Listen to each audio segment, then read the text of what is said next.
अरब में लिखने का सामान बहुत ही लिमिटेड और काफी महंगा था, जिसे हर कोई अफोर्ड नहीं कर सकता था। लोग पत्तों पर, जानवरों की हड्डियों पर या चमड़े के टुकड़ों पर लिखा करते थे। यहाँ तक कि कुरान भी इन्हीं चीजों पर लिखा जाता था। लेकिन हदीसें लिखना उस वक्त सबसे बेस्ट तरीका था, क्योंकि उस वक्त अरबिक राइटिंग अभी प्रॉपर डेवलप नहीं हुई थी। यानी उस वक्त अरबी में डॉट्स और वावल्स नहीं यूज किए जाते थे, जिसकी वजह से लफ्जों का मतलब चेंज करना बहुत मुश्किल था। इसके अलावा इन नोट्स को आगे ट्रांसमिट करना भी बहुत आसान था। जैसे कि सहाबा ये लिखी हुई हदीसें अपने बाद आने वाले मुसलमानों यानी ताबीन को दे दिया करते थे, जो बाद में कई स्कॉलर्स के लिए बहुत बेनिफिशियल साबित हुई। ये स्कॉलर्स हदीसों को इनके साथ दोबारा चेक कर लिया करते थे जो उन्होंने सुनी थी। नबी सल्लल्लाहु अलैहि वसल्लम इस बात का बहुत ख्याल रखते थे। आप अपने सिर्फ कुछ ट्रस्टेड सहाबा को ही हदीसें लिखने देते थे। इसकी वजह ये थी कि उस वक्त कुरान भी नाजिल हो रहा था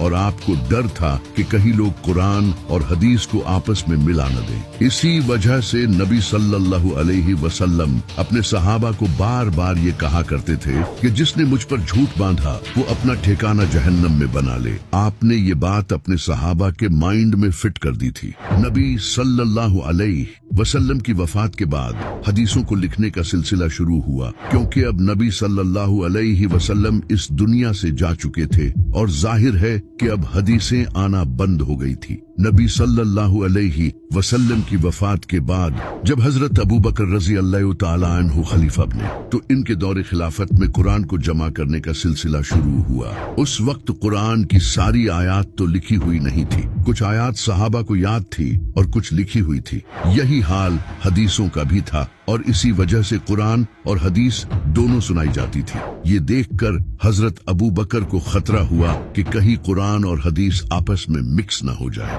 इस वजह से हजरत अबू बकर ने कुरान पर फोकस किया और हदीसों को लिखना छोड़ दिया। यहाँ तक कि हजरत अबू बकर ने खुद 500 हदीसों को जलाया था। वो चाहते थे कि लोग हदीसों की बजाय कुरान को ज्यादा इंपॉर्टेंस दें। इसी तरह हजरत अबू बकर के बाद जब हजरत उमर रजी अल्लाह तआला अन्हु खलीफा बने, तो उन्होंने भी यही तरीका अपनाया। हजरत उमर जब भी कोई ऐसी हदीस सुनते जो पहले उन्होंने नहीं सुनी होती, तो वो किसी और गवाह को बुलाते ताकि इस हदीस की वेरिफिकेशन हो सके। हजरत उमर भी यही चाहते थे कि लोग हदीस की बजाय कुरान पर फोकस करें, इसलिए वो लोगों को हदीस बयान करने से रोकते थे। लेकिन हजरत अब्दुल्लाह बिन अमर बिन आस और हजरत अनस बिन मालिक रजी अल्लाह तआला अन्हु जैसे सहाबा के पास नबी सल्लल्लाहु अलैहि वसल्लम की कई हदीसों का रिकॉर्ड मौजूद था जो उन्होंने पर्सनल रखा था। इसी तरह हजरत अबू हुरैरा रजी अल्लाह तआला अन्हु को भी